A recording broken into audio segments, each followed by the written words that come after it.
What if I told you the average person wastes 80% of their life? You'd probably dismiss it as some millennial motivational speaker trying to sell you on Instagram self-help. But the truth is, these aren't my numbers.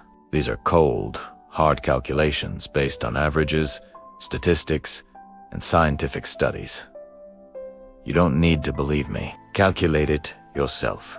Try to calculate how much of your current life you're actively investing in things that matter. Go ahead.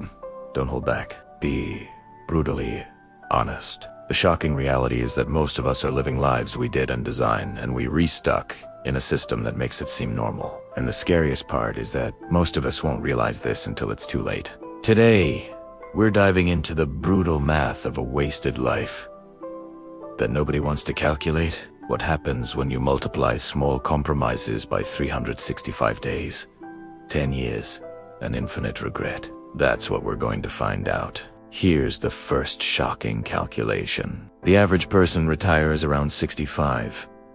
Let us say they started their adult life at 25. That is 40 years. But here's where it gets brutal. Most people spend those 40 years in what I call the great sleepwalk. They're not really living. They're just existing on autopilot, going through the motions of a life someone else designed for them. The math. 40 years times 365 days equals 14,600 days. Now, let's subtract the wasted days. Days spent in jobs they hate but stay in for security. 10,000 days, about 27 years. Days spent watching Netflix instead of creating something meaningful. 3,000 days, about 8 years. Days spent scrolling social media instead of connecting with real humans.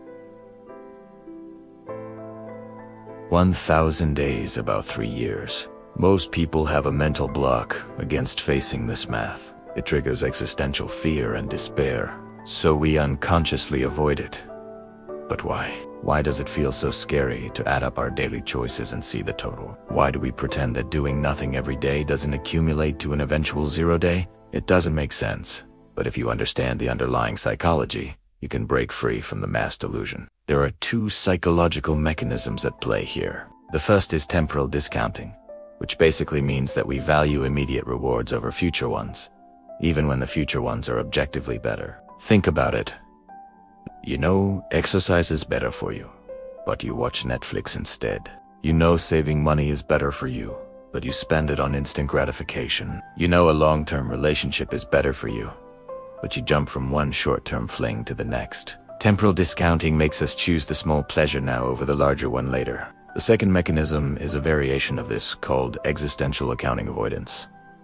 We don't just discount the future, we also discount the present. We refuse to add up what we were actually doing with our days, because our brain knows that seeing the total would destroy the comfortable delusions we've rebuilt. Imagine you calculated your life and found that you spent 70% of it chasing things that didn't matter. How would you react?